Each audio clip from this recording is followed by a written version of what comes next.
Asia గ్రంథం 61 అధ్యాయము 8వ వచనం మధ్య ఇచ్చి, సత్యమును బట్టి వారి క్రియాఫలమును వారికి ఇచ్చుటకు వారితో నిత్య నిబంధన చేయడం, జనములలో వారి సంతతి తెలియబడను, జనముల మధ్యను వారి సంతానం ప్రసిద్ధులను, వారు యెహోవా ఆశీర్వదించిన జనమని వారిని చూచిన వారందరూ ఒప్పుకుందరు. శృంగారమైన పాగా ధరించుకున్న పెండి కుమారు రీతిగాను, ఆభరణములతో అలంకరించుకున్న పెండి కుమార్తె రీతిగాను ఆయన రక్షణ వస్త్రమును నాకు ధరింపచేసి ఉన్నాడు, నీతి అయిన భయపట్టు నాకు ధరింపచేసి ఉన్నాడు. కాగా యెహోవాను బట్టి మహానందంతో నేను ఆనందించున్నాను. నా దేవుని బట్టి నాకు ఉల్లసించున్నది. భూమి మొలకను మొలిపించినట్లుగాను, తోటలో విత్తబడిన వాటిని అది మొలిపించినట్లుగాను నిశ్చయంగా సమస్త జనుల ఎదుట ప్రభువు యెహోవా నీతిని స్తోత్రమును ఉజ్జింపు చేయదు. ప్రార్థిస్తున్నాము. తండ్రి వందనములు ప్రభా, ఈ నిబంధనలు చేయబడిన నీ వాక్యం తండ్రి అది సర్వశక్తిగా నడిపిస్తుంది ప్రభు. తండ్రి పరిశుద్ధ రక్తంలో నిలబడిన నీ యొక్క అంతరంగంలో నీ యొక్క మహిమకు తేజస్సు నింపడుతుంది ప్రభు. పరిశుద్ధ రక్తంలో అంతరంగం ముందుకు వెళ్లే కొలది ఈ నీతి యొక్క మార్గంలో ఆత్మకు తెలియపరచబడితే ప్రభు. తండ్రి మీ సత్యాన్ని ఎలా ఉద్ధరిస్తున్నావు అంతరాత్మలో, సత్యమును బట్టి వారి క్రియాఫలాన్ని వారికి ఇచ్చినట్టు అన్నావు తండ్రి. నా జీవం కలిగిన తండ్రి, అటు ఆత్మలో అటు శరీరంగాను అన్ని విధాలుగాను సత్యమును బట్టి జీవించే హృదయానికి నువ్వు అనుగ్రహించేస్తానని చాలా గొప్ప ప్రభావ. ప్రభావ మీరు ఆశీర్వదించాలి వాక్యం తండ్రి. 7 రెట్లు 2 చిన్న చేపల్లాగా మీరు ఆశీర్వదించాలి నాయన. మొట్టమొదటిది చిన్నగా ఉండొచ్చు, కానీ తర్వాత బహు విస్తారమైనగా జల కూపాలు అందులో నుంచి పారడానికి నువ్వు ఇస్తానని చేసిన వాగ్దానం నెరవేర్చు. జీవజల నదులుగా ప్రేమింపజేస్తానని వాగ్దానాన్ని నెరవేర్చు ప్రభావ. మీరు ఘనత చెందమని యేసునామములో స్తుతించి వేడుకుంటున్నాను తండ్రి. దేవుని వాక్య విభాగాల్లో 2 వారాలు బట్టి వాక్యం ధ్యానిస్తున్నాను. ఏ హృదయం వాక్యం ధ్యానిస్తున్నారో మీరు నెంబర్ వేసుకుంటున్నారో నాకు తెలియదు. వాక్యం కనుక నెంబర్ వేసుకోకపోతే, మెడిటేట్ చేయకపోతే, బైబిల్ చదవకపోతే, ప్రార్థన చేయకపోతే ఈ వాక్య ధ్యానాలు ఎవరికి మీకు అందో నాకు కూడా అందో, ఏ వ్యక్తి కూడా అందో. ఎందుకంటే ఈ వాక్య భాగాల కోసం మేము ఎంతగానో కనిపెట్టుకున్నాం. ఎన్నో వాక్య భాగాలు తెలిసినప్పటికీ కూడా పరిశుద్ధ సన్నిధికి వచ్చినప్పుడు ప్రభావ ఏ వాక్య భాగం ఇస్తామని ఆత్మలో ఎంత తపన పడతాం దేవుని సన్నిధిలో. కానీ మీరు ఎంతమంది తీసుకుని వస్తున్నారో, ఎంతమంది వింటున్నారో దేవుడికి తెలుసు. ఎంతమంది అసలు వాక్యం వినడానికి ఆతృత పడుతున్నారో ప్రతి మనస్సాక్షి దేవుని ఎదుట నిలబడుతుందనే విషయం కూడా జ్ఞాపకం చేసుకోవాలి. ఒకరోజు ఒకసారి దేవుని ఎదుట మనస్సాక్షి నిలబడుతుందనే సంగతి కూడా జ్ఞాపకం చేసుకోవాల్సి ఉండేది. దేవుని వాక్య భాగాలను చూసినట్లయితే నేను ఏషియా గ్రంథంలో తీసుకునే వాక్య భాగాలు ఏంటంటే, మొట్టమొదటిగా 62 అధ్యాయం కూడా సీయోను నీతి గురించి ధ్యానిస్తున్నాను. 2 వారాల నుంచి సీయోను నీతి అనే విషయం గురించి ధ్యానిస్తున్నాను. సబ్జెక్ట్ అవ్వలేదు కాబట్టి అదే విషయాన్ని మాట్లాడతాను. కానీ దాని ముందు భాగంలో చూసినట్లయితే కనుక అదేంటి, ఆయన సత్యమును బట్టి వారు క్రియాఫలము వారికి ఇచ్చేటప్పుడు అన్నాడు. ఆయన సత్యమును బట్టి, సత్యం అనేది నేనే మార్గాన్ని సత్యంలో జీవనే అని అన్నాడు. ఆయన సత్యం, ఆయన అనే విషయం బైబిల్ గ్రంథం చెప్తుంది. నీ మనస్సాక్షి నా మనస్సాక్షి కూడా చెప్తుంది. మన అంతరంగంలో సత్యం నిలబడి ఉంది, అసత్యం నిలబడి ఉండలేదు, సత్యం నిలబడి ఉంది. సత్యం కోసం ఒక వ్యక్తి జీవిస్తాడు దేవుని సన్నిధిలో. అది ఎవరు చెప్పనవసరం లేదు. తండ్రి అన్నాడు సామెతల్లో 3వ అధ్యాయంలో, దయను సత్యము నేను విడిచిపోనీకును, వాటిని కంఠహాలుగా ధరించుకోను. దయను కానీ సత్యాన్ని కానీ విడిచిపోనీకును. దయ అనేది దేవుని యొక్క దయ క్రీస్తునందు మనకి పరిపూర్ణించబడింది. ఆ దయ, ఆ దయ హృదయంలో ఎంతో కనికరంతో నింపబడుతుంది. ఆ దయ, ఆ దయ అతీత పత్రికలో ఆయన దయా సంకల్పం అనేది, ఎఫ్సి పత్రికలో ఆయన దయా సంకల్పం బట్టి నేను ఎక్కువగా వాక్యం ఉద్దేశించి మాట్లాడతాను. కాబట్టి మీరు రాసుకోండి, మీరు ఏం చేస్తారో మీరు చేసుకోండి. ఎందుకంటే ఈ వాక్యం ఫలభరితం కావాలి అనే విషయం మీ ద్వారా అనేక సంఘాలకి ఫలభరితం కావాలి. నాకు ఎలా ఫలభరితమైందో, ఏ విధంగా ఈ వాక్యం ఫలం అందించిందో, ఆ వాక్యం యొక్క ఫలం ఎవరైతే అంగీకరిస్తారో వారికి కూడా ఫలం ఇవ్వబడుతుంది. అతీతమైన ఫలం బైబిల్ గ్రంథంలో ఫలం, అది మాధుర్యమైన ఫలం. బైబిల్ గ్రంథంలో ఫలం, అది జీవవృక్షం. బైబిల్ గ్రంథంలో ఫలం ఎన్నో మాధుర్యాలతో కూడినటువంటి ఫలం. మీ బైబిల్ గ్రంథం చదువుతున్నప్పుడు ఆ ఫలం పరిశుద్ధాత్మ దేవుడు ఆత్మకు అందిస్తాడు. పరిశుద్ధాత్మ యొక్క సంచారంతో ఆత్మకు అందిస్తాడు. అది వాక్యం యొక్క ఫలం. ఆ వాక్యంలో ఎన్నో మధురమైన స్థానాలు ఉన్నాయి, ఎంతో పరవశించే స్థానాలు ఉన్నాయి. అంతేకాదు ఒక వ్యక్తి పరిశుద్ధమైన జీవితం జీవించడానికి హృదయాన్ని తత్తపడే స్థానాలు ఉన్నాయి. హృదయం ఆ పరిశుద్ధ స్థానం నుంచి తొలగిపోతే ఈ వాక్యం ఏది కూడా ఆత్మకు అది ఏ విధమైన ఆనందాన్ని కానీ జ్ఞానాన్ని కానీ ఇచ్చేది కాదు. అది బైబిల్ గ్రంథం ఎంత పరిశుద్ధమైందో, ఎంత దగ్గర మెరిసే సూర్యకాంతం వంటిదో, అందులో దేవుని యొక్క దానికి ఆ రక్తం యొక్క ప్రసరణ, రక్తం యొక్క మార్గాలు కూడా అందులో దాచిపెట్టబడింది. ఆ రక్తం యొక్క మార్గాలు ఒక హృదయంలో పరిశుద్ధపరచబడేది. ఈ వాక్యం బైబిల్ గ్రంథంలో ఎన్ని విధాలుగా దాచిపెట్టబడిందో అన్ని విధాలుగా ఆత్మకు అర్థమవుతుంది, లేకపోతే ఆత్మకు అర్థం కాదనే విషయాన్ని నేను మీతో మాట్లాడుతున్నాను. సబ్జెక్ట్ ముందుకు వెళ్ళే కొలది ఎలాగా ఈ విధంగా ప్రభు దాన్ని అనుగ్రహిస్తాడో ఆ విధంగా నేను మీతో మాట్లాడతాను. దేవుని ఆత్మలకు చెప్పడానికి ఏ విధంగా సెలవిస్తుందో ఆ విధంగా మాట్లాడతాను. నేను రాసుకున్న పాయింట్స్ కాకుండా ప్రభు అనుగ్రహించిన సత్యంలోనికి నేను ఆత్మపడటానికి నేను ఇష్టపడుతుంటున్నాను. అలాగే దేవుడు కూడా ఇష్టపడుతున్నాడు. అది ఎవరి కొద్ది మందికి అయినా సరే ఈ వాక్యం ఫలిస్తే వారి జీవితాల్లో, వారి సేవా జీవితంలో వారు అత్యధికంగా ఫలిస్తారు. ఒక వ్యక్తి ఆత్మ ఫలించడం అంటే ఈ లోకంలో ఫలించే దానికంటే ఆత్మ ఫలించడం అనేది చాలా ప్రాముఖ్యమైనది. ఒక వ్యక్తి ఆత్మలో ఫలించే కొలది శరీరం కూడా ఆ వ్యక్తి ఫలిస్తాడు. దేవుడు ఊరుగా పెట్టాడు ఆ వ్యక్తిని. సత్యమని బట్టి వారి క్రియాఫలములు వారికి ఇచ్చినప్పుడు సత్యం అన్నాడు ఆయన. సత్యం మెయిన్ సత్యం నిలబడి ఉండాలి. దేవుని వాక్య భాగాల్లో సత్యం నిలబడి ఉండాలి. నిజ జీవితంలో కూడా సత్యం నిలబడి ఉండాలి. అంతరంగంలో సత్యం నిలబడి ఉండాలి. సత్యం బట్టి నా ప్రియుడైనటువంటి గాయనకు పత్రికలు సత్యం బట్టి నా ప్రియుడు అన్నాడు. అపోస్తలుడైన పౌలు కాదు, యోహోను అన్నాడు. సత్యమును బట్టి నా ప్రియుడైనటువంటి గాయనకు అన్నాడు ఆయన. ఎంత గొప్ప సంగతి అండి. సత్యం మీ నిలబడి ఉన్నది అన్నాడు. దాంట్లో ప్రభా అటువంటి స్థానాలు నాకు ఇవ్వమని ఎంతమంది కోరుకోగలిగారు దేవుని సన్నిధిలో. దేవుని సత్యం అనేది నిలిచి ఉండాలని ఎంతమంది కోరుకోగలిగారు దేవుని సన్నిధిలో. వారి క్రియకి ఫలం ఇస్తా అన్నాడు. వారి క్రియకి వారి యొక్క అంతరంగ జీవితానికి ఫలం ఇస్తా అన్నాడు. అది ఆత్మీయ జీవితంలో ఎక్కడి నుంచి ప్రారంభమవుతుందంటే పసిబిడ్డల దగ్గర నుంచి ప్రారంభమవుతుంది, తల్లి దగ్గర నుంచి ప్రారంభమవుతుంది, యవనస్తులయ్యే వరకు తల్లి దగ్గర నుంచి ప్రారంభమవుతుంది. అది ముందుకు వెళ్ళేది. సత్యం కోసం నిలబడేటువంటి యవనస్తులు ఈ లోకంలో దేవుని సంఘానికి సత్యములకు స్తంభనై ఉన్నది అని తిమోతి రాసిన పత్రిక 3 అధ్యాయంలో 4 అధ్యాయంలో 3 అధ్యాయంలో సత్యములకు స్తంభం. ఆ సత్యములకు స్తంభాలుగా నిలబడతారు. దాని దేవుడు ఏమిటంటే దైవభక్తిని గురించిన మర్మం గొప్పదైనది. ఆ మర్మం ఆ విషయాన్ని ఇప్పుడు చెప్పట్లేదు. కానీ ఒకటి చెప్తున్నాను, మన యవనస్తులు కానీ మన బిడ్డలు కానీ సత్యానికి స్తంభాలుగా నిలబడాలి. దానికి కారకులు ఎవరంటే తండ్రులు కంటే తల్లులు ముఖ్యం. తల్లులు ముఖ్యం, తండ్రుల కంటే తల్లులు ముఖ్యం. తల్లులు ఉన్నటువంటి ఆవేదన తండ్రికి లేదని కాదు, కానీ వారికి కనపడదేమో. కానీ తల్లి యొక్క గుండె ఏంటంటే ఆ గర్భకోశం అటువంటి వేదన పడి నేను బిడ్డను కన్నాను కనుక అని ప్రాణం రాయడం ఉంది. 4వ అధ్యాయంలో అబ్బేయు అని పేరు పెట్టింది తల్లి. నా దుఃఖపుత్రుడు అని పేరు పెట్టింది. నా వేదన పుత్రుడు అని పేరు పెట్టింది. ఆ బాధ తల్లి తప్ప ఎవరికి కూడా తండ్రికి కూడా తెలియదు. ఆ బాధ ఆ బిడ్డలు దేవుని సన్ని పెంచడానికి తల్లి పడే వేదన తండ్రికి కూడా తెలియకపోవచ్చు. కొంతమంది తెలుస్తుంది, కొంతమంది తెలియకపోవచ్చు. ఆ వేదన అటువంటిది. ఎందుకంటే గుండె హృదయంలో నుంచి వేదన పడే గర్భకోశంలో నుంచి ఆ బిడ్డ ఏ విధంగా వస్తాడో బయటికి తీసుకురాబడతాడో ఆ బాధ తల్లికి తెలుసు, ఎవరికి కూడా తెలియదు. అలాగే ఆ బిడ్డను పెంచడానికి తల్లి పడే వేదన మరి ఎవరికి కూడా తెలియదు. ఆ స్థానంలో మనం ఉన్నామా? ఒకసారి ఆలోచించుకో.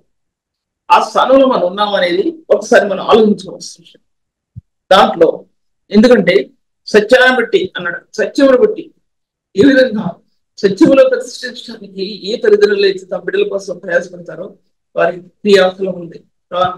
గడిచే కొలది, రోజులు గడిచే కొలది వారి క్రియాఫలం ఇవ్వడానికి ఆయన ఇచ్చే జీవితం, ఆయన సిద్ధపరిచిన జీవితం ఏషియా గ్రంథంలో సియోను కుమారి నేను సిద్ధపరిచినటువంటి జీవితం అది ఇంకా అధిగ్రహం ఉండే.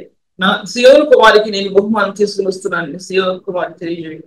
ఆ మార్గాలు అటువంటి మార్గాల్లో మనం నిలబడి ఉన్నాం అనే విషయం ఆలోచించుకోవాలి. తర్వాత సత్యమును బట్టి అన్నాడు. దాంట్లో సత్యమును బట్టి సియోను నీతి అనేది సత్యమును బట్టి స్థాపించబడాలి. సియోను నీతి అనేది సత్యమును బట్టి. ఆ ముందు చెప్పాను నేను.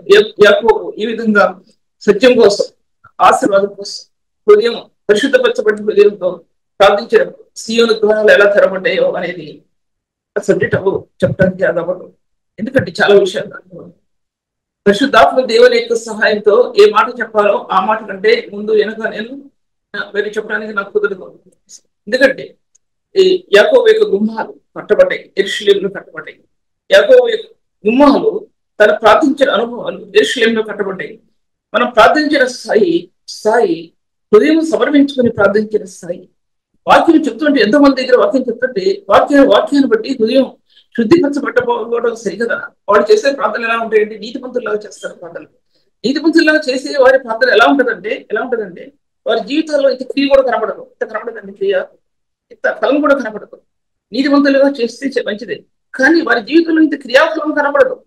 క్రియాఫలం అంటే వారి జీవితంలో ఆత్మ యొక్క విస్తరణ కానీ, ఆత్మలో తీవ్రత కానీ, పరిశుద్ధాత్మ స్పందన కానీ కనబడకుండా ఈ వ్యక్తమైన ప్రార్థన చేస్తే ఆ ప్రార్థన వారికి ఉపయోగపడదు, సంఘంలోకి ఉపయోగపడదు.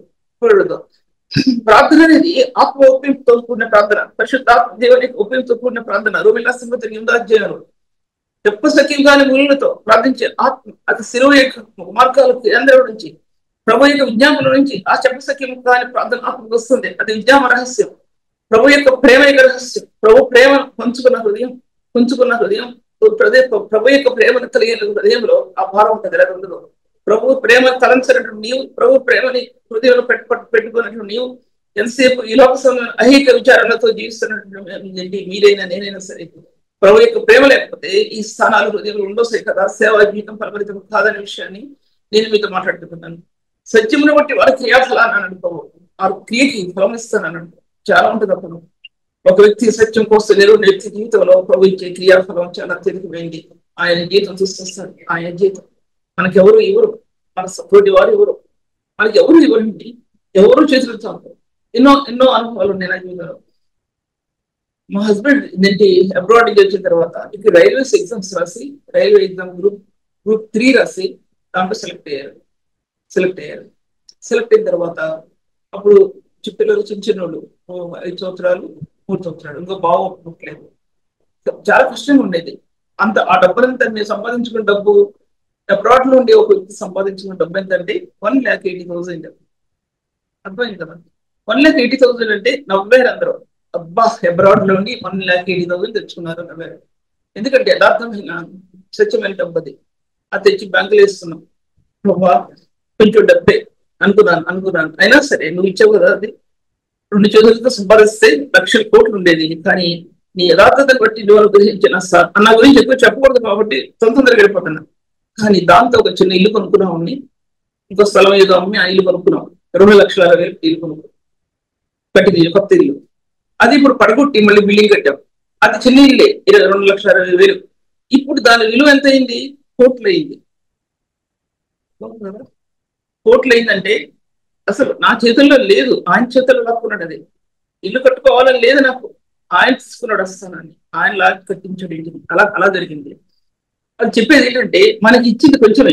యోబు రాసిన గ్రంథంలో 8వ అధ్యాయంలో నీ నీతి కొంచెమైనను ఆయన నివాసాన్ని వర్ధల చేశాడు ఆయన. మీ తర్వాత చూసుకోండి, నేను ఫుల్గా చదవలేదు. నీకు ఆ నీతి కొంచెమైనప్పటికీ ఆయన నీ నివాసాన్ని ఆయన వర్ధల చేశాడు. ఆయన నీతి ఆ నీతి ఎక్కడి నుంచి వచ్చింది? గతించినటువంటి వాక్య భాగాల్లో మీకు చెప్పినట్టు నీతి ఎక్కడి నుంచి వచ్చిందంటే దేవుని యొక్క నీతి. ఆ నీతిని అనుసరించి ఆదికాండంలో భక్తులు నడిచారు. ఆ నీతిలో నడిచారు, విశ్వాసంలో నడిచారు. ఆ నీతి అప్పుడు అర్థం వల్ల నాకు రక్షించబడిన దినాల్లో నీతి అంటే అర్థం వల్ల, విశ్వాసం అంటే అర్థం వల్ల. వీళ్ళకి ఏం పని పాట లేదు, సేవకులకి నీతి అని చెప్తుంటారు అనుకున్నాను.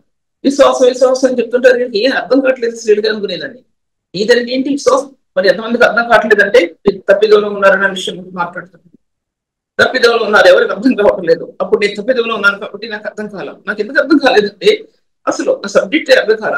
నేను మ్యారేజ్ అయిన తర్వాత చాలా 8 సంవత్సరాల క్రితం నేను అబ్రాడ్ వెళ్ళినప్పుడు అక్కడ భక్సింగ్ గారు వచ్చారు. ఇప్పుడు భక్సింగ్ గారు ఎంత ఉన్నారు? 87 సంవత్సరాలు అయింది. నేను ఆయన చూసినప్పుడు 87 సంవత్సరాలు. నాది ఎంగేజ్, చాలా ఎంగేజ్. ఆయన చూసినప్పుడు 87 సంవత్సరాలు. ఆయన 4 మనుషులు పట్టుకుని తీసుకొచ్చినప్పుడు ఆయన వాకింగ్ చెప్పాడండి. ఏం చెప్పలేదండి. అబ్రహాం యొక్క విశ్వాసం, అబ్రహాం యొక్క నీతి. ఆ రిఫరెన్స్ తీసి 1:30 చెప్పారండి ఆయన. నాకు తల తిరిగిపోయింది. అబ్రహాం యొక్క నీతి, అబ్రహాం యొక్క విశ్వాసం ఏంటండి మెసేజ్? భక్సింగర్ కోసం అందరూ కనబడుతున్నా అనుకున్నా. అర్థమైంది తర్వాత నీతి ఏంటో అర్థమైంది. నీ గుండెల్లో ఈ పాపలోకంలో జీవించి నీవు, లేక ఎవరైనా సరే జీవించి నీవు అపవిత్రతలో జీవించి ఎవరైనా సరే దాంట్లో ప్రకాశించే పరిశుద్ధ కణజాలాలు నీ ఆత్మలో ప్రకాశిస్తున్నప్పుడు నీదేంటో అర్థం అవుతుంది. ఈ లోకంలో పాపంలో జీవిస్తున్నామని ఆత్మని ఒప్పిస్తున్నప్పుడు దాన్ని ఒప్పుకోలేకపోతే ఈ ఆత్మీయ జీవితంలో ఉన్నతమైన స్థానంలో నువ్వు నిలబడలేవనే విషయం మీతో మాట్లాడుతుంది. ఈ పాపం కంపుకుంటున్నప్పుడు, ఈ అపవిత్రత కంపుకుంటున్నప్పుడు, ఈ లోక సంబంధమైన భోగాలు కంపుకుంటున్నప్పుడు, అపవిత్రమైన స్థానాలు హృదయంలో నివాసం ఉంటున్నప్పుడు, పరిశుద్ధమైన నీతిని ఒప్పుకోకపోతే అవి నేను ఆక్రమించి నీ జీవితాన్ని అపవిత్రమైన జీవితంలో జీవించడానికి అవి నిలబడి ఉంటాయనే విషయాన్ని నేను మాట్లాడక తప్పదండి, నేను మాట్లాడక తప్పదు. ఆ నీతిని కనుగొన్న హృదయంలో నేను ఇంత నిర్భయంగా ఎందుకు చెప్తున్నానంటే, ఆ నీతి ఏంటో నాకు తెలుసు అండి. ఆ నీతి ఏంటో నాకు తెలుసు. ఆ నీతి ఏంటో నాకు తెలుసు. నా ప్రభువు నాకు 17 సంవత్సరాల వయసులో నాకు బోధించిన నీతి, ఆ నీతి ఈ శరీర జీవితాన్ని ధ్యానించడానికి నా ఆత్మ అనుగ్రహించిన ఆ నీతి, అందులో ఉన్న కడజాలాలు, అందులో ఉన్న పరిశుద్ధ స్థానాలు, అందులో ఉన్న మహిమలిన స్థానాలు, బైబిల్ గ్రంథంలో దాచుకున్న స్థానాలు ఆత్మకు అప్రాప్తమైనయండి. దినాలు గడిచే కొలది, సంవత్సరాలు గడిచే కొలది నీతి యొక్క స్థానాలు ఆత్మకి బహుతేడాలు ప్రభు చూపించలేడు. నేను ఉట్టి మాటలతో మీకు చెప్పే వాక్య భాగాలు కావు ఇవి. ఉట్టి మాటలతో చెప్పే వాక్య భాగాలు కావండి. ఎక్కడో తెచ్చుకోవడానికి నాకు ఎక్కడ ఏమి లేవు, తెచ్చుకోవడానికి మీరు అయ్యని చెప్తున్నా మీకు. నేను తెచ్చుకునేవి కావు. అంతరంగంలో ప్రభు ప్రేమలో పుట్టాలి పరిచర్య. అంతరంగంలో ప్రభు యొక్క ప్రేమలో పుట్టాలి పరిచర్య. తెచ్చుకునే పరిచర్య కాదండి అది. అంతరంగంలో పరిశుద్ధని శిలువ యొక్క ప్రేమలో, ఆ నీతిలో పుట్టాలండి. ఒక పక్క నీ అపవిత్రమైన జీవితం కోరుతరేపడుతున్నప్పుడు పరిశుద్ధమైన నీతి ఆత్మలో ప్రకాశిస్తున్నప్పుడు అందులో పుట్టాలండి పరిచర్య. ఆ పరిచర్య కావాలండి నేటి సంఘానికి.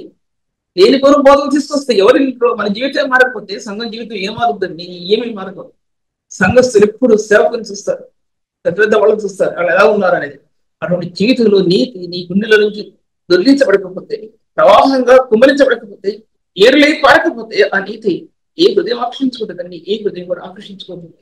అందుకోసం దేవుని వాక్య భాగాలు చూసినట్లయితే కనుక నేను నేను వారికి క్రియాఫలం ఇచ్చి వారితో నిత్య నిబంధన చేస్తాను. నిత్య నిబంధన ఆ క్రియాఫలంలో, మనకిచ్చే క్రియాఫలంలో, మనకిచ్చే ఆ యొక్క మార్గాల్లో తలాంతలు కానివ్వండి, ప్రభావరాలు కానివ్వండి, శరీర సంబంధమైన ఆశీర్వాదం కానివ్వండి, శరీర సంబంధమైనటువంటి లగ్జరీ అంటే ఐశ్వర్యవంతమైనటువంటి మార్గాలు. అంత లగ్జరీస్ ఎవరు కూడా సేవకుడు అనుభవించలేరండి. ఎంత ఉన్నా సరే, ఎంత లగ్జరీ ఉన్నా సరే సేవకుడు దాన్ని అనుభవించలేడు. ఏడుస్తూనే ఉంటాడండి తన జీవితం. ఆ ఏసీల్లో కొడుకును ఆనందించలేడు, తన వాక్యాల్లో తను ఆనందించలేడు. తన హృదయం ఎప్పుడు కూడా ప్రభుత్వం చూస్తుంది. ఆ కళ్ళు రాత్రికాలం కానండి, పగల అవనండి, ఆ కళ్ళు ఆయన చూస్తాయి, దేవుని చూస్తాయి, పరిశుద్ధుడే ప్రభు చూస్తాయి. ఎందుకంటే ఆ ప్రేమ పనులు కనుక నీ హృదయాన్ని కట్టబడి తను చేయలేదు, ఎవరు చేయలేరు అనే విషయం మీతో స్పష్టంగా మీతో మాట్లాడుతున్నాను. ఆయన మీతో నిత్య నిబంధన చేస్తాడంట. ఆయన నిత్య నిబంధన చేస్తాడు. నిత్య నిబంధన ఆయన తన రక్తంతో చేసిన నిబంధన జీవితంలో. ఆ నిబంధన నిత్య నిబంధనగా మన జీవితంలో నిత్య నిబంధనగా చేయబడుతుంది. సంవత్సరాలు గడిచే కొలది ఆయన రక్తం నిబంధన, ఆయన రక్తంతో చేయబడిన నిబంధన నీ ఆత్మలో తెలుసుకునే కొలది, నీ ఆత్మ అపవిత్రతను విడుదల పొందే కొలది, నీ అంతర్య స్థానాలు ఆ యొక్క రక్తం మార్గాల్లో నుంచి, పరిశుద్ధుని యొక్క శిలువ రక్తంలో నుంచి పునరుత్థాన మహిమ ఆత్మకు తెలియపరచబడినప్పుడు ఆ పునరుత్థానంలో దాచుకుని ఉన్న నీతి అనేది నీ ఆత్మ పొందుతుందండి. ఈ విషయం కనసారి చెప్పాను, కానీ ఇప్పుడు నీతి విషయం చెప్తున్నాను. అందుకు అపోస్తలుడు చెప్పారు, ధర్మశాస్త్రం మూలమైన నా నీతిని కాక క్రీస్తు విశ్వాసమూలమైన నీతిని అనగా ఆ నీతిని, ప్రభు యొక్క నీతిని నేను ఆయనలో కనబడాలి. ఈ యొక్క నీతి, దేవుని అనుగ్రహించే నీతి నీ ముఖాన్ని ఆయన చూస్తుంది, ఆయన ముఖానికి నీవు చూస్తుంది. దానిలో నీతి మరకలు తప్పితే మరొక మరకలు లేదు. నువ్వు ప్రభుని చూడాలంటే ఏంటంటే మనం ఫోటోలు చూసేది వీడియోలో చూస్తుంటాం కదా, పైన కింద వరకు అన్ని చేస్తుంది. అది కాదు చెప్పేది, ఆయన స్వరూప దర్శనం నీ ఆత్మ పొందుద్ది. ఆయన స్వరూప దర్శనం నీ ఆత్మ పొందుద్ది. ప్రభు యొక్క రక్తసిద్ధమైనటువంటి మోమం, ఆయన మోముని, ఆయన ముఖము నీ ఆత్మ పొందుద్ది. ఆ ప్రభువుని చూడగలుగుతుంది. ఆత్మలో ప్రకాశమానమైనటువంటి ఆయన యొక్క మహిమ యొక్క స్వరూపం నీ ఆత్మ పొందుద్ది. అందుకోసం ఫిలిప్పీ రాసిన 2వ అధ్యాయంలో ఆయన దేవుని స్వరూపం కలిగిన వాడైపోయింది. దేవునితో సమానంగా ఉండటం విడిచిపెట్టకూడని భాగ్యం ఎంచుకోవడం లేదు, కానీ ఆయన దాసుని స్వరూపం ధరించుకున్నటువంటి నీ జీవితంలో, నా జీవితంలో, మన జీవితంలో దాసుని స్వరూపం ధరించుకోవడం అంటే అది ఎన్ని ఎదురవుతాయో నీ మీద కోకులుగా పడిపోతే దెబ్బలు, శ్రమలు, కోకులుగా. నిన్ను ప్రేమించేవారు నిన్ను దూషిస్తారు, నిన్ను ప్రేమించేవారు నిన్ను అవమానపరుస్తారు, ఉండే దాడి చేసుకుని ఏడుస్తావు దేవుని సన్నిధిలో.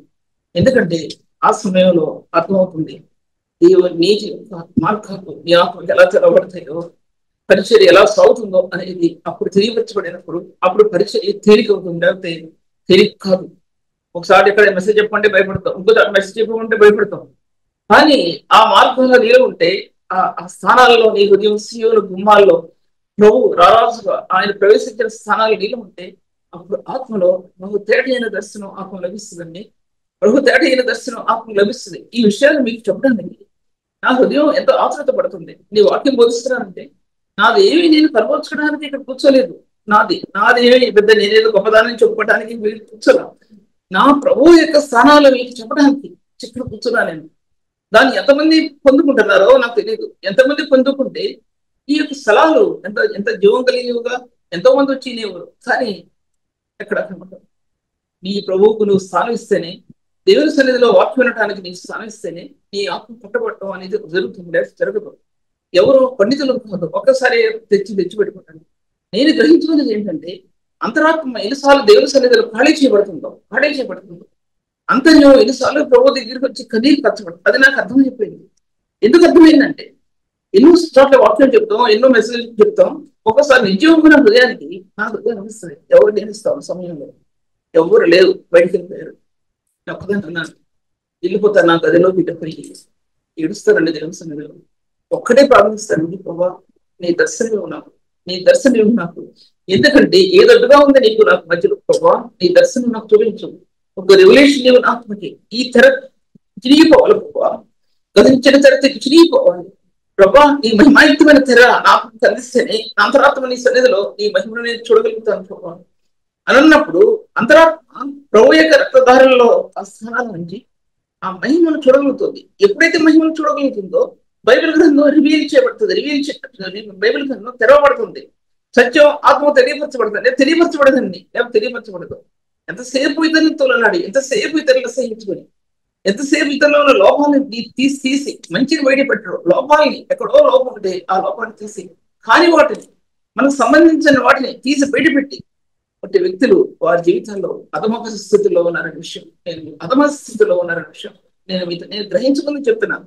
మీ మీద కానీ మరెవరి మీద కానీ నేను చెప్పేది కాదు. నా అంతరం దేని గురించి చెప్పడానికి ప్రభు అనుమతించాడో దాని గురించి నేను మీతో మాట్లాడుతున్నా తప్ప మరి దేని గురించి నేను మీతో మాట్లాడటం లేదు.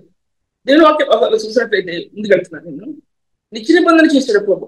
జనముల మధ్య వారి సంతానము బయలుపరచబడుతుంది. జనముల మధ్య వారి సంతానము తెలియపరచబడుతుంది. ఎవరు వీరు ఏవో ఆశీర్వదించిన జనం అని మన బిడ్డల్ని ఆయన తరతరాలు ప్రభు ఆశీర్వదించగలిగిన ప్రభు. ఆయన ఎలా ఆశీర్వదిస్తాడు? నువ్వు చేసే ప్రార్థన, నీ బిడ్డలోకి చెడ్డవారైనా సరే నువ్వు చేసే ప్రార్థన, సియోను గుమ్మాలలో నుంచి బయలుదేరిన ప్రార్థన, సియోను మొత్తలరా ప్రార్థించండి అన్నాడు విలాపవాక్యంలో. సియోను ప్రకారమా అని చెప్పండి అంటే ప్రభు. అటువంటి సియోనులో ఉన్న తనులు చేసే ప్రార్థన నీ బిడ్డలతో ఆయన హస్తాలు కప్పుతాడండి, ఆయన హస్తాలతో కప్పుతాడు. అది నీతిలో విశ్వాసంలో దాచబడి సత్యం. నీతిని బట్టి వారి క్రియాఫలాన్ని వారికి ఇచ్చుటకు అన్నాడు. దాంట్లో ఆ దైవమైన హస్తాలు నీతితో కూడిన విశ్వాసంతో కూడినటువంటి ఆ మార్గాల్లో నీ అంతరంలో దాచబడిన ఆ హస్తాలు ఆ బిడ్డల జీవితాల్లో ఆ కృప ఆవరిస్తుంది. అంతగా తప్ప ఈ వాగ్దానం తప్ప మనం ప్రార్థన చేయడానికి ఈ వాగ్దానాలు ఎత్తుకుంటాం తప్ప మరొక మార్పు లేదనే విషయం నేను మీతో మాట్లాడుతుంటున్నాను. మీరు అతి భాగాలు చూసినట్లయితే ఇంకా కింద భాగం చెప్తాను మీకు నేను. ఆయన రక్షణ వస్త్రం నాకు ధరింపు చేసి ఉన్నాడు. పై భాగం చెప్పడానికి సమయం సరిపోదు. ఆయన రక్షణ వస్త్రాలు నాకు ధరింపు చేసి ఉన్నాడు. ఏహో రక్షణ వస్త్రాలు నాకు ధరింపు చేశాడు. ఎప్పటి నుంచి ప్రారంభమైన ఈ రక్షణ వస్త్రాలు? ఆది కాండం ఆదాము వాళ్ళకి ఆ రక్షణ వస్త్రాలు తయారు చేశాడండి. ఆయన రక్షణ వస్త్రాలు విలువైన వస్త్రాలు, అమూల్యమైన వస్త్రాలు, అందమైన వస్త్రాలు, ఆయన చేతులతో చేసిన వస్త్రాలు. ఒక జంతువుని చంపి, గొర్రెపిల్లో మరి మేకపిల్ల జంతువుని చంపి ఆ చర్మాన్ని తీసి ఆయన చేతులతో తయారు చేసిన వస్త్రాలు ఆ యొక్క ఆదాముకి అవలు చేశాడండి దేవుడు. ఆయన ఎంతో విలువైన వస్త్రాలు ఇస్తాడు. అది మొట్టమొదటిగా క్రీస్తు యొక్క బలియాగం. అది ఆ స్థానాలు అక్కడ చూపించబడ్డాయి. అది కాండాలు చూపించబడ్డాయి. బలియార్పణగా యేసుక్రీస్తు మరి వధించబడతాడనే స్థానం ఆది కాండంలో ఏదైనా తోటలో ప్రారంభమైంది. ఏదైనా తోట క్రీస్తు యొక్క మహిమ కానీ పరలోకం యొక్క మహిమ కానీ అది సాదృశ్యం. క్రీస్తు యేసు యొక్క మహిమ యొక్క ప్రతిబింబం ఏదైనా తోట. ఆ ఏదైనా తోట క్రీస్తు మహిమను ప్రత్యక్షపరిచింది ఏదైనా తోట. ఎందుకంటే అందులో తండ్రి కుమార పరిశుద్ధాత్మ దేవుడు సంచరించిన స్థలాలు ఏదైనా తోట దాంట్లో ఆదాము దేవుని కుమారుడు అని చెప్పినటువంటి స్థానం అది. లూకాసు వార్త ఆ జనరేషన్స్ లో ఆదాము దేవుని కుమారుడు, అప్పటి వరకు మన దేవుని కుమారుడు అనుకోవాలి. అది చదివితే ఆయన దేవుని కుమారుడు చేతులతో తయారు చేశాడు ఆయన. అటువంటి ఇద్దరు ఆదాములు ఆయన తెలుసు కదా మీకు, ఆయన చెప్పడానికి సమయం కలదు. వాళ్ళు తయారు చేసిన వస్త్రాలు యేసుక్రీస్తు ప్రభు బలి అర్పణ ఆ ప్రభు రాస్తాడు ఎఫ్సీ పత్రికలో, జగత్ పునాది వేయబడక మునిపే ఎఫ్సీ పత్రికలో ఆయన దయా సంకల్పం చొప్పున ఎఫ్సీ పత్రికలో దయ ఎప్పటికయ్యది భూమిని సృష్టించక మునిపే, ఎప్పటికయ్యా భూమి మీద రాయి వేసినప్పుడే ఆయన పరలోకం నుండి ఆ భూమి మీద రాయటం కాదు, ఆయన వేసిన రాయి భూమి అనమాట. ఆయన వేసిన రాయి భూమి. అక్కడ ఆ తర్వాత సృష్టి నాశనం అయింది, జలాలు భూమి ఉంది. అది సబ్జెక్ట్ నేను దాంతో లాంచ్ చేయలేను, నేను చెప్పలేనది. ఎంతవరకు చెప్పాలో చెప్తున్నాను నేను. దాంట్లో ఆ మహిమ కలిగిన ఏదైనా ఎలా ప్రకాశించింది అంటే వెలుగు లేదు అక్కడ దేవుడు సూర్యచంద్ర నక్షత్రాలు ప్రభు సృష్టించినప్పటికీ ఏదైనా తోట యొక్క ప్రకాశం పరిశుద్ధుడైన దేవుని మహిమతో నింపబడింది ఒకటి, నక్షత్రముల యొక్క మహిమతో నింపబడింది ఒకటి. భూమి మీదకి దిగొచ్చాయి నక్షత్రాలు, రంగురంగుల నక్షత్రం, సుదిగానం చేసిన నక్షత్ర సమూహం భూమి మీదకి దిగొచ్చింది. ప్రభు పుట్టినప్పుడు ఎలా దిగొచ్చిందో నక్షత్రం, దేవదూతలు ఎలా సుదిగానాలు చూస్తారో అలాగే ఆ ప్రభు ఆ ఏదైనా తోటలో ఆయన మానవుని యొక్క స్థానాలు తను తీసుకుని అక్కడ ఆ కార్యాలు చూపిస్తున్నప్పుడు, ఏదైనా తోటను ప్రభు తయారు చేస్తున్నప్పుడు, ఆయన సృష్టించినప్పుడు భూమి మీదకి నక్షత్ర సమూహాలు, దేవదూతల యొక్క సమూహాలు భూమి మీదకి దిగి వచ్చేయండి. మహిమ యొక్క ప్రభావం భూమి మీద, ఆ గోడ మీద, లేకపోతే ఏదైనా తోటలో ప్రకాశించిన దాంట్లో ఆదాము హవ్వలు తిరుగుతుంటున్నప్పుడు ఎటువంటి ఆనందాన్ని అనుభవించుంటారో, వారు పాపం చేసినప్పుడు ఆ మహిమ ఎలా తొలగిపోయిందో అలాగే నేటి దినాల్లో సంఘం యొక్క వ్యవస్థలు కూడా పాపం యొక్క స్వభావం పాపం యొక్క నేచర్ ఏంటంటే, అపవిత్రమైన కార్యాలు ఏంటంటే దేవుని మహిమను తొలగించేసి, దేవుని యొక్క శక్తిని తొలగించేసి వారి యొక్క ప్రభావాన్ని, వారి యొక్క మహిమను అక్కడ చూపించుకోవటం వలన పాపం అక్కడ అడ్డుగా నిలబడింది. పాపం యొక్క భయంకరత్వం ఎంత భయంకరత్వం ఉంటే అది ఒక విశ్వాసంలో ఉంటే దేవుని యొక్క మహిమ యొక్క స్థానాలు కూడా అందులో అది కనపడవు. ఆ యొక్క మహిమ స్థానాలు కూడా ఇది పాపం వింగేస్. అందుకోసం దేవుని మందిరములకు పరిశుద్ధతే కదా అనుకూలం ప్రభు చెప్తుంటున్నప్పుడు పరిశుద్ధత స్తంభం, పరలోకం నుండి దిగొచ్చిన స్తంభం ఉంటుందండి పరిశుద్ధత. అది ఆదికాండంలోనే మొట్టమొదటిలోనే పరిశుద్ధత అనే స్థానం, పరిశుద్ధ స్తంభం అనేది ఆకాశం నుండి భూమి మీదకి దిగొచ్చిందండి. అది యేసుక్రీస్తు ప్రభువారు, అది కనుక ఆ పరిశుద్ధ స్తంభం సంఘంలో కట్టబడకపోతే, ఈ అంతరంగంలో కట్టబడకపోతే, సంఘంలో ఈ అంతరంగంలో కట్టబడకపోతే, కుటుంబంలో కట్టబడకపోతే, సంఘంలో కట్టబడదు. జాగ్రత్త పడాల్సిన విషయం, చాలా జాగ్రత్త పడాలి. అటు పరిశుద్ధమైన ప్రభుని ఎలా సరిస్తున్నావు? నీ కన్నీరు ఏరులే పారుతుందా? నీ కన్నీరు దారులే పారుతుందా? కన్నీరు అంటే ఏ దానికోసం మన కిల్లి లేకపోతే ఏడుస్తాం, లేకపోతే దేని బట్టి ఏడుస్తాం. రక్షకుడైన నీ ప్రభు, నా ప్రభు, ఆయన స్థానాలు సంఘాలు లేకపోతే ఒక సేవకుడు కన్నీరు మార్చి వస్తుంది. దానికోసం మన విషయం దేవుని వాక్య భాగాలు చూసినట్టయితే కనుక నీతి దేవుని యొక్క నీతి కింద భాగాలు చూసినట్లయితే కనుక దేవుని బట్టి ఆత్మ ఉల్లసించున్నది, భూమి మొలకలను మొలిగించినట్లుగాను దేవునికి నీతి హృదయంలో కలిగి స్తుతిగానం చేసిన వ్యక్తి, దేవుని యొక్క ప్రేమను హృదయంలో కలిగి స్తుతిగానం చేసిన వ్యక్తి. రెండు చెప్పాను. దేవుని పరిశుద్ధమైన స్థానాలు హృదయంలో కలిగి స్తుతిగానం చేసిన వ్యక్తి, దేవుని పరిశుద్ధత, దేవుని నీతి, దేవుని ప్రేమ, ఆయన గుణగణాలు హృదయంలో కలిగి స్తుతిగానం చేసిన వ్యక్తి. ఇటువంటి వ్యక్తి సంఘాలలో లేకుంటే ఆశీర్వాదకరం. అది నేటి పరిశుద్ధులు ఉన్నతమైన వారు గ్రహించుకోలేని దుస్థితి అని చెప్పడానికి నేను ఎంతో బాధపడతాను. నేటి సంఘంలో ఉన్నతమైన స్థానాల్లో చెందిన లీడ్ చేసేటటువంటి వారు గ్రహించలేని దుస్థితి అండి, దుస్థితి. దానివల్ల వాడు సంఘాన్ని బోధించడం కాదు, సంఘానికి అడ్డు నిలబడుతున్నారు దేవుని సన్నిధికి, అడ్డు నిలబడుతున్నారు అనే విషయాన్ని నేను మీతో మాట్లాడుకుంటున్నాను. అందరూ అన్ని స్థానాల్లో ఉండరు. ఒక్కొక్కరికి దేవుడు ఒక్కొక్క స్థానం ఇస్తాడు. దీనిలో ప్రభు మాట్లాడుతుంటున్నాడు, భూమి మొలక అక్కడ మొలకలు మొలుస్తుంది, తుది గానంలో మొలకలు మొలుస్తుంది, సంఘంలో దర్శనం మొలకలు మొలుస్తుంది, దేవుని యొక్క ప్రత్యక్ష మొలకలు మొలుస్తాయి, నీ ఆత్మ ప్రత్యక్ష అందుకుంటుంది, మొలకలు మొలుస్తాయి. నీకు తెలియని మొలకలు, విత్తనాలు వేసినప్పుడు మొలకలు ఎలా మొలుస్తాయో నీ స్థితి గానం ప్రభు సన్నిధిలో మొలకలు మొలుస్తాయో నీ దర్శనం అధికమవటం గమనిస్తావు. నీ దర్శనం అధికమవటం గమనిస్తావు. స్థుతి యాగం ఆయన బలిని గురించి తప్ప మరి దేని గురించి కాదు స్థుతి యాగం, ఆయన రక్షణ గురించి తప్ప మరి దేని గురించి కాదు బలియాగం. రహస్యం ఆయన ఎలా ప్రాణం పెట్టాడో నీకు దాని తప్ప మరి ఒకటి కాదు బలియాగం. బలియాగం యొక్క రహస్యం స్థుతించడానికి అది తప్పితే మరొక కారణం కాదు. దాని రహస్యాన్ని నేటి సేవకులు కానీ సభ్యులుగా గ్రహిస్తే ఆ బలియాన్ని బట్టి గుర్తించాలి. అంతేగాని సంఘంలో కూర్చొని ప్రభా నాకు అన్నం పెట్టావు, నాకు కూర పెట్టావని ప్రార్థన చేసి స్థానాలు కాదు బలియాగం అని ఇంట్లో చేసుకోవచ్చు. ఆ ప్రార్థనలు ప్రభా నాకు ఎంతో ఆసరించావు, నాకు ఆహారం ఇచ్చావు, అది నీ అంతరి జీవితంలో దేవుని సన్నిధి ఇంట్లో చేస్తున్న ప్రార్థన. సంఘానికి వచ్చేపాటికి ఆ ప్రార్థన కాదు చేసేది, ఆ స్తుతియాగం కాదు చేసేది. సంఘానికి వచ్చేపాటికి నీ ప్రభుత్వం నీకు రహస్యం, నీ అంతరంగ జీవితంలో ప్రభుత్వం నీకు రహస్యం.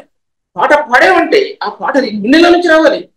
గొంతులు తెలుసు చెప్పుకోవడానికి, మేము సింగస్థం చెప్పుకోవడానికి కాదు, నీ గుండెలో నుంచి రహస్యం నీ ప్రభులో ఆ పాట ఆయన పదాల మీద పడాలండి. ఆయన పదాల మీద అప్పుడుగా పడాలి, స్తుతి అప్పుడుగా పడాలి. నీ ప్రభు యొక్క పాదాల యొక్క గాయాలు కడగాలి. నువ్వు పడే నీ ప్రభు యొక్క గాయాల్లో నీ స్తుతి ఆరాధన ఎలా కొయ్యబడుతుందో అప్పుడుగా వేత నిమడిలాగా ఎలాగ ప్రశస్తమైన ధైర్యం తీసుకొచ్చి పోసిందో అలాగే స్తుతి యాగంలో నీ అర్పణ ప్రభు పాదాల మీద కొయ్యబడాలి. అడ్డుగా నిలబడదు, సంఘానికి అడ్డుగా నిలబడదు, పరిశుద్ధులకు అడ్డుగా నిలబడదు. ఆ స్థానాల్లో ఏ సేవకుడు కూడా ఉండకూడదు అనే విషయాన్ని నేను మీతో మాట్లాడుతుంటున్నాను. అక్కడ దాంట్లో కింద భాగంలో చూడండి, 22 అధ్యాయం రాకుంది. నిశ్చయముగా సమస్త జనముల ఎదుట ప్రభువు యెహోవా నీతిని స్తోత్రమును సమస్త జనముల ఎదుట నీ సంఘానికి వచ్చినట్టు వారి ఎదుట లేక అనేక మంది ఆకర్షించబడటానికి నువ్వు చేసిన స్తోత్రాలు స్తుతి గీతాలు ఆ ఉద్యమానికి తీసుకుని వస్తాయి. ఇది సీయోను నీతిలో దాచబడిన సత్యం, సీయోనులో దాచబడిన ఒక హృదయం సత్యం ఉన్నది. ముందుకు వెళ్తున్నాను. మరి నా time half an hour time ఉంది. హాఫ్ అన్ అవర్ అంటే 20 minutes టైం ఉంది.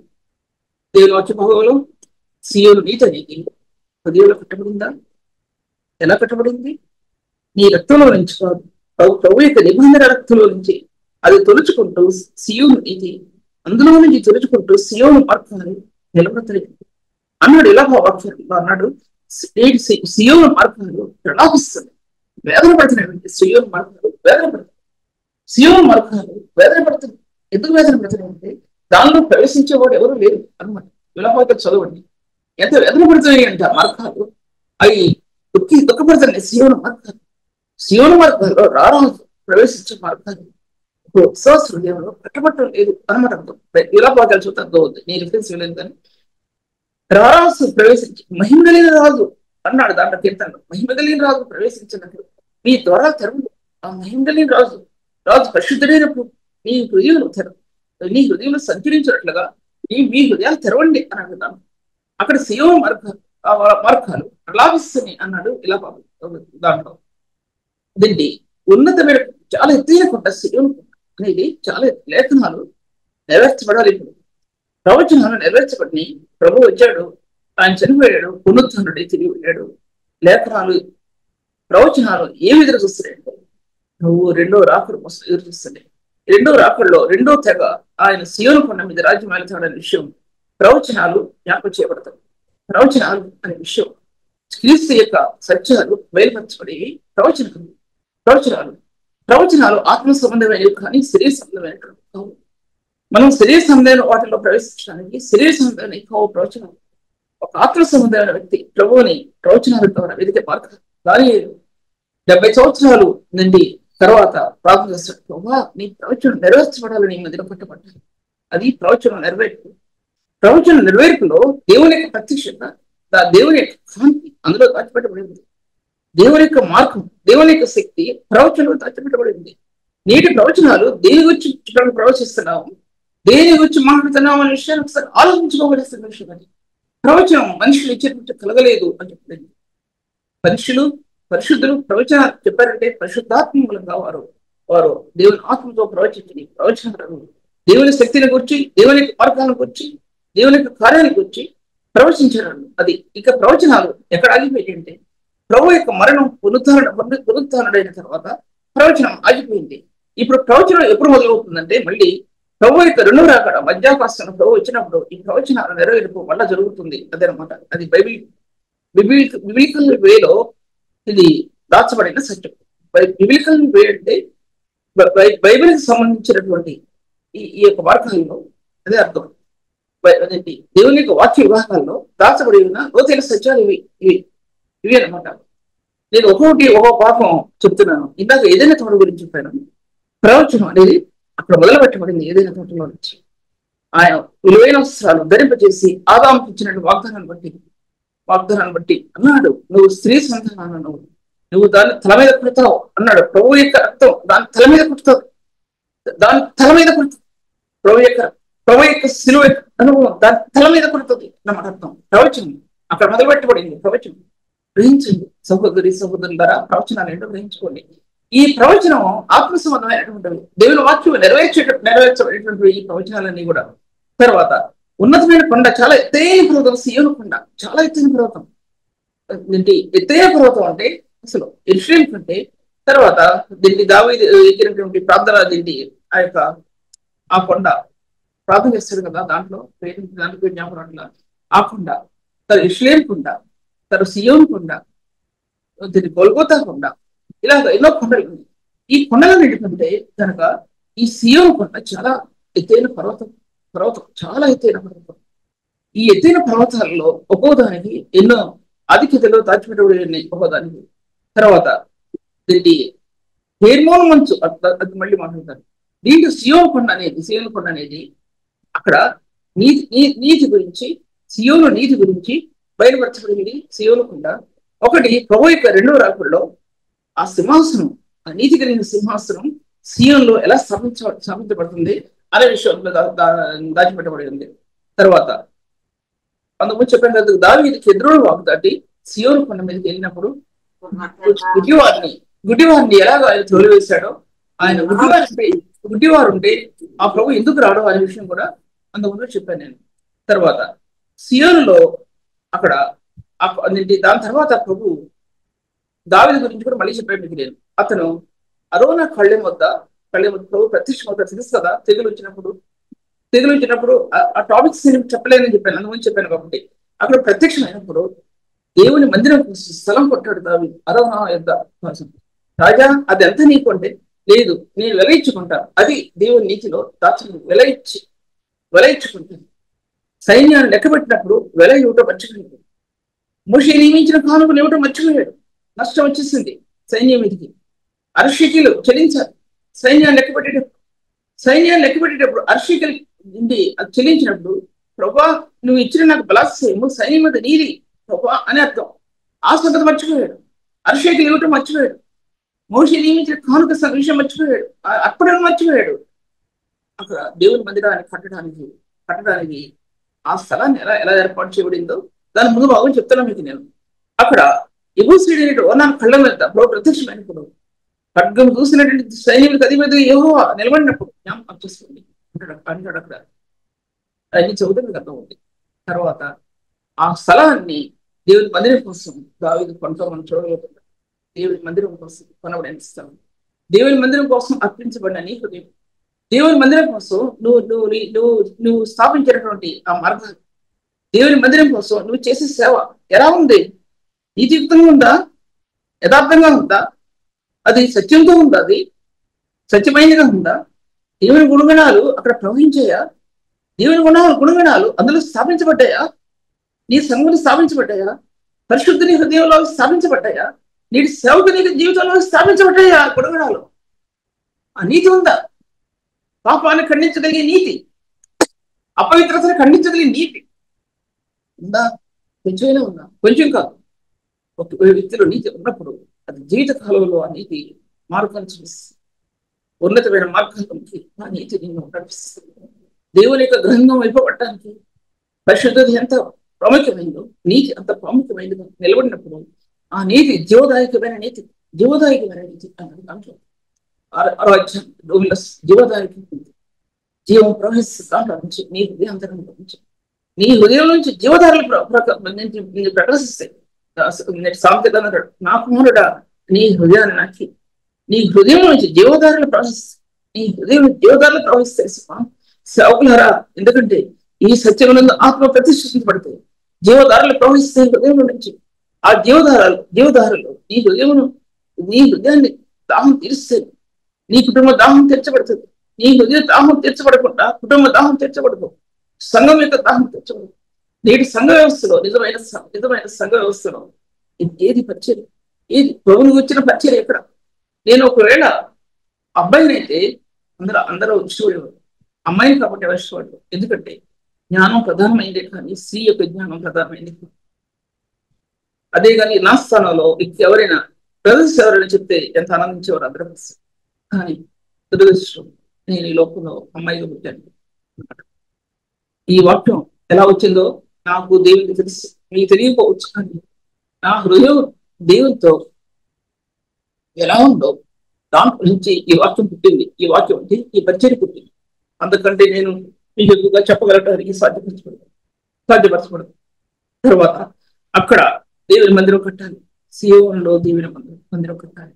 ఆ మందిరంలో కట్టాలంటే దావీదు అంటాడు, ప్రభు మందిరం కట్టడానికి నువ్వు మందిరం కట్టడానికి వీల్లేసువా? ఎందుకంటే విస్తారమైన రక్తం చిందించవు.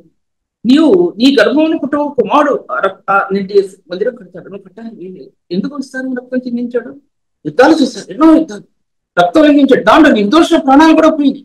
దోషులు చంపబడ్డారంటే పోయింది, నిర్దోషుల యొక్క ప్రాణాలు కూడా ఆ యొక్క యుద్ధంలో చంపబడ్డారు. భర్త చంపబడ్డాడు. అలాగే ఎంతమంది చంపబడ్డారు?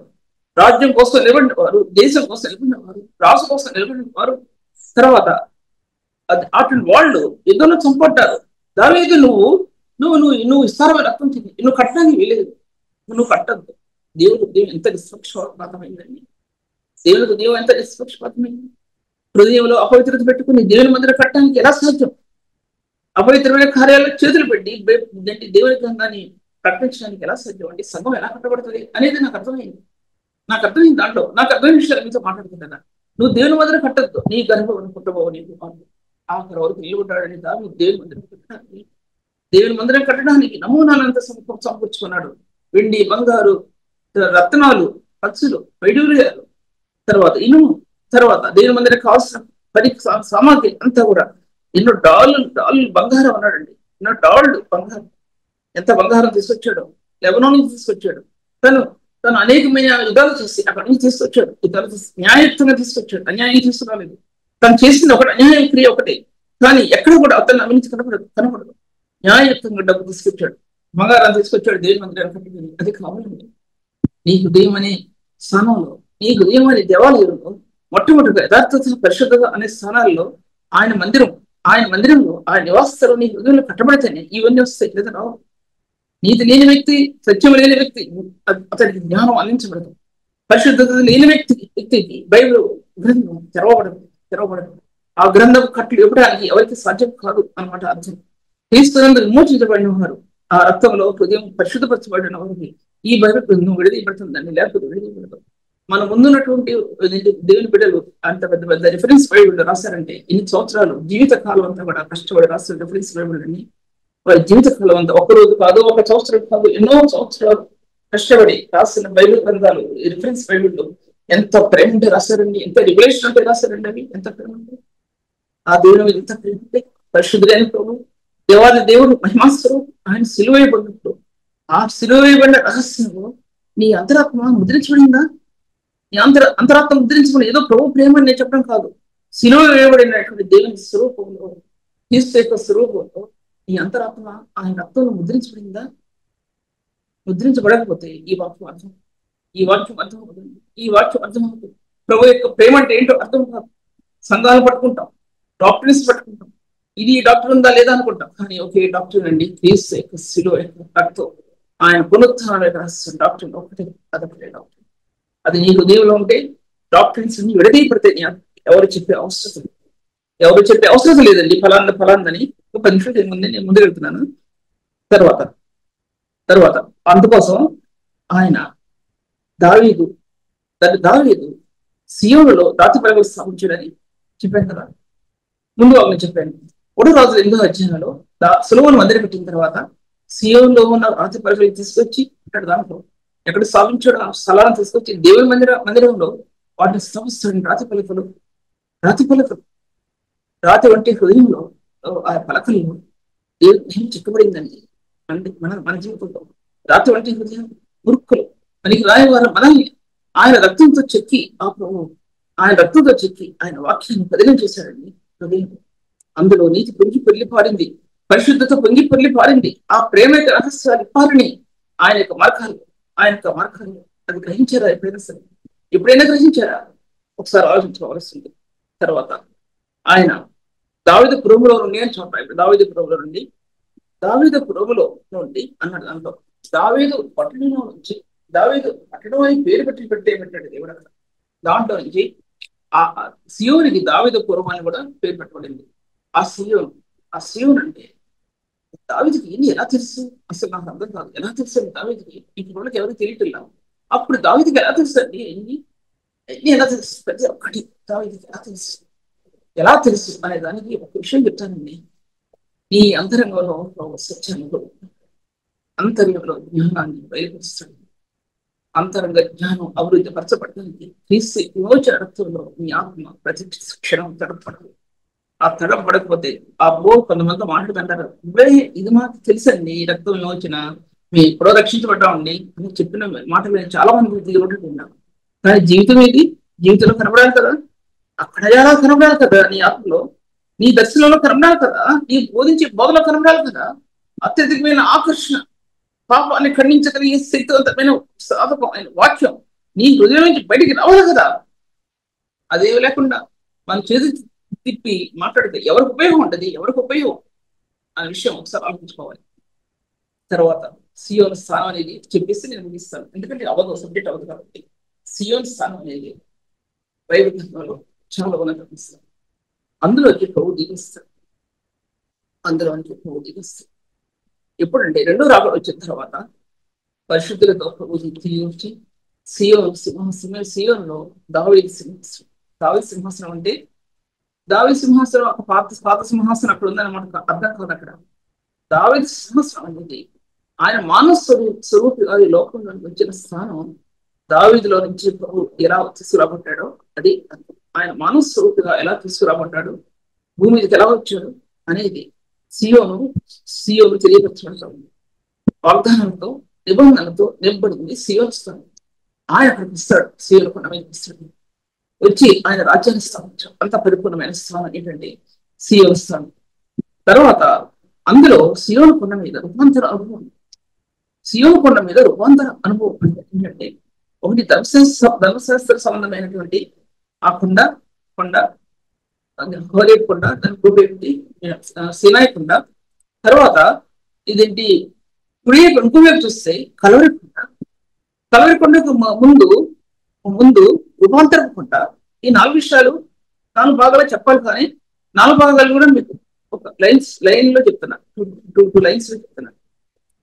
4 భాగాలు చెప్పడానికి మీరు అర్థం చేసుకుని మీరు మీ జ్ఞానాన్ని అభివృద్ధిపరచుకోవాలి.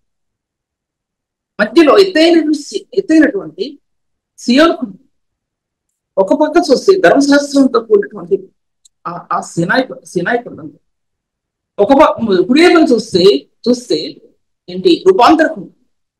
దాని తర్వాత చూస్తే కలవరి కొండ ఉంది. ఈ అనుభవాలు మొట్టమొదటిగా సినాయి కొండను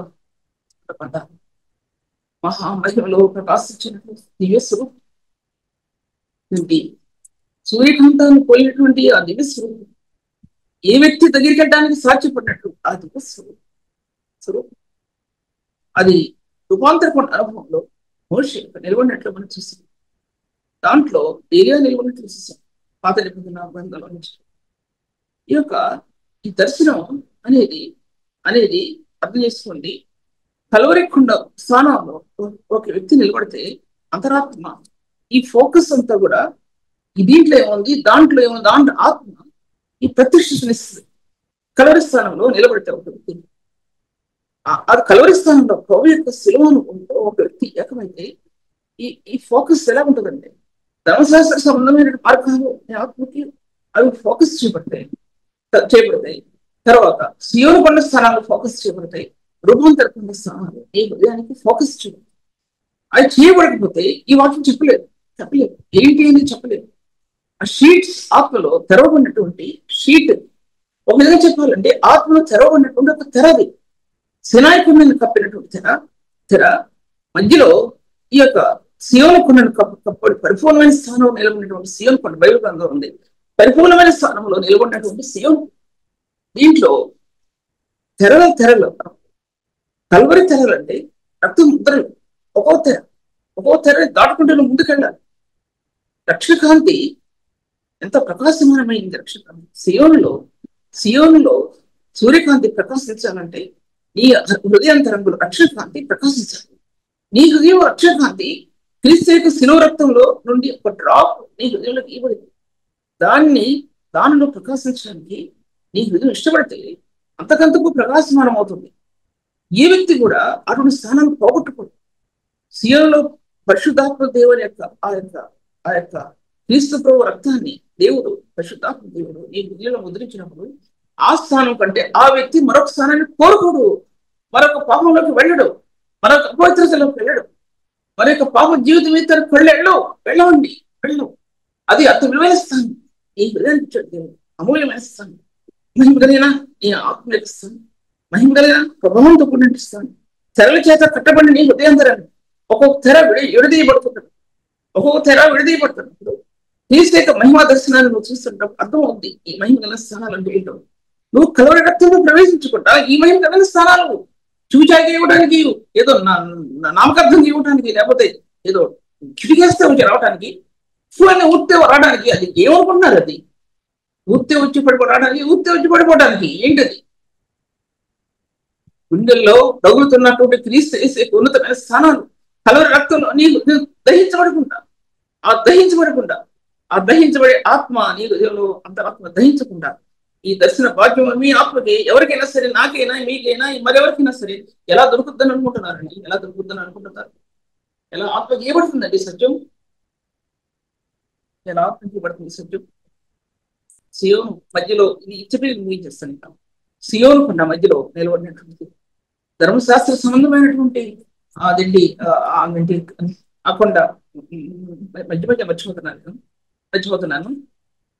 ఆ కొండ మోషే అక్కడ సినాయి కొండ మీద, సియోను కొండ సినాయి కొండ కదా, మాటలు ఇటు వస్తున్నాయి చాలాసార్లు. సినాయి కొండ మీద ప్రకాశించినటువంటి ధర్మశాస్త్రం తెర కప్పబడిపోయి ముసుగులో నిలబడి ఉందండి. ముసుగు కప్పబడిపోయింది. ఆ యొక్క ధర్మశాస్త్ర తెరలో నుంచి ఆ మహిమ ప్రభావం లోకం చూడలేకపోయింది. పరిశుద్ధులు ఇక్కడికి వెళ్ళి చచ్చిపోయారు, బతకలేదు. ఆ కొండని తాను చచ్చిపోయారండి. ఎవరు కూడా ముసుగుకి నిలిచి ఉంది. ఆ ముసుగులో నిలబడి ఉందండి ధర్మశాస్త్రం యొక్క ఆ సినాయికుండ అనుభవాలు కవర్ ఉంది.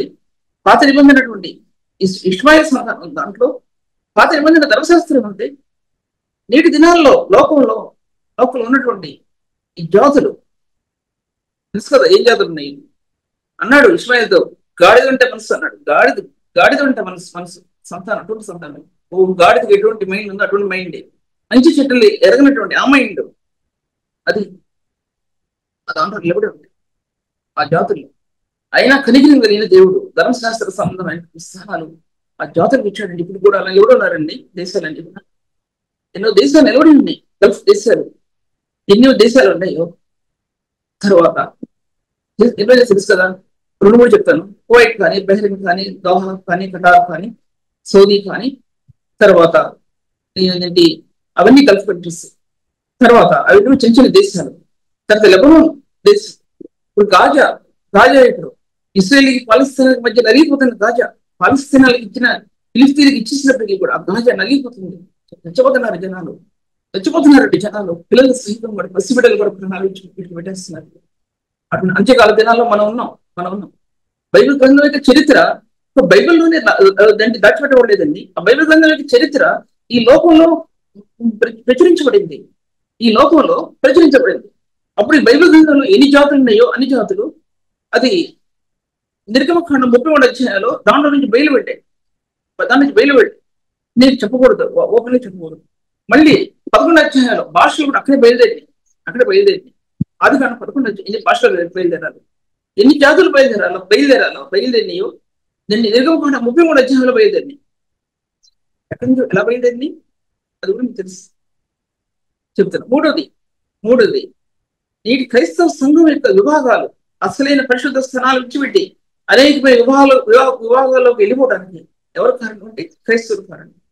ఈ లోకం చూస్తుంది ఏంటంటే పేదైపోయి పనికి రాకుండా ఉన్నటువంటి ఈ క్రైస్తవ్యాన్ని ఈ లోకం చూస్తుంది. అసలైన క్రైస్తవ్యాన్ని లోకం చూడాల తెలియదాన్ని వాళ్ళు కొట్టలేరు, రాళ్ళేసి కొట్టలేరు. అటువంటి క్రైస్తవులు పరిశుద్ధులు ఆస్థానాల్లో నిలబడినారు. కనుక నేను ఎన్ని చెప్పడం ఇంకా టైం లేదు ఇక నాకు. తర్వాత ఊహించేస్తున్నాను ఎందుకంటే లోపల కాదు ఇది. మళ్ళీ ఇది సబ్జెక్ట్ ని వచ్చారు అంటే ఒకవేళ రేపు నాదు అంటే రేపు మాట్లాడతాను. ఈ సబ్జెక్ట్ ని రేపు నాదు అంటే రేపు మాట్లాడతాను. కనుక సియోను స్థానం, పరిపూర్ణమైన స్థానం, సియోను స్థానం రాజ్యం వెళ్తాను. సియోను రాజ్యం ఆయన సింహాసనంతో కూర్చుని రాజ్యం వెళ్ళినప్పుడు సమస్త జనానికి ఆయన తీర్పు చేస్తాడు. ఈ సబ్జెక్ట్ ఇక్కడ నుంచి మళ్ళీ రేపు ఉంటే రేపు మాట్లాడతాను. ప్రార్థన చేసుకుని తండ్రి వందనములు, నీ ఆత్మ సర్వసత్యము నడిపించడం అనేది అనేక సార్లు చూపించవుతుంది. నీ జ్ఞానం ఎంత అపారమైందో, నీ జ్ఞానం ఎంత నీతియుక్తమైందో ప్రభు ఎన్నోసార్లు చూపించు నాయన. మీ మార్గాలు సర్వోన్నతమైన మార్గాలు, భూమి మీద పరిశుద్ధుల హృదయాలు దిగించవుతండి. నీ సర్వశక్తి ఇచ్చి చూడటానికి నీ కుమారుడైన క్రీస్తు రక్తాన్ని కలవరిలో ఏ విధంగా దాచిపెట్టామో నీటి పరిశుద్ధుల మధ్య ఏ విధంగా ప్రభు నిలబడి తండ్రి అందరి బట్టి వందనమవుతుంది. ఈ వాక్యాన్ని దీవించండి. ఎంతమంది ఉన్నారో దీవించండి. నిజమైన విశ్వాసులు, నిజమైన క్రీస్తువులు ప్రభా నేను ప్రేమించే బిడ్డలో నీ వాక్యాన్ని దాచిపెట్టక ఇతరులకి ఇవ్వాలని చూస్తారు. ఇతరులకి ఇవ్వాలని చూస్తాను. ప్రభా జ్ఞాపకం చేస్తాను. యొక్క హృదయాన్ని నీ పెద్దలు ఉదయించండి. ఈ స్నామం స్తుతించి పెట్టుకుంటున్నాను తండ్రి.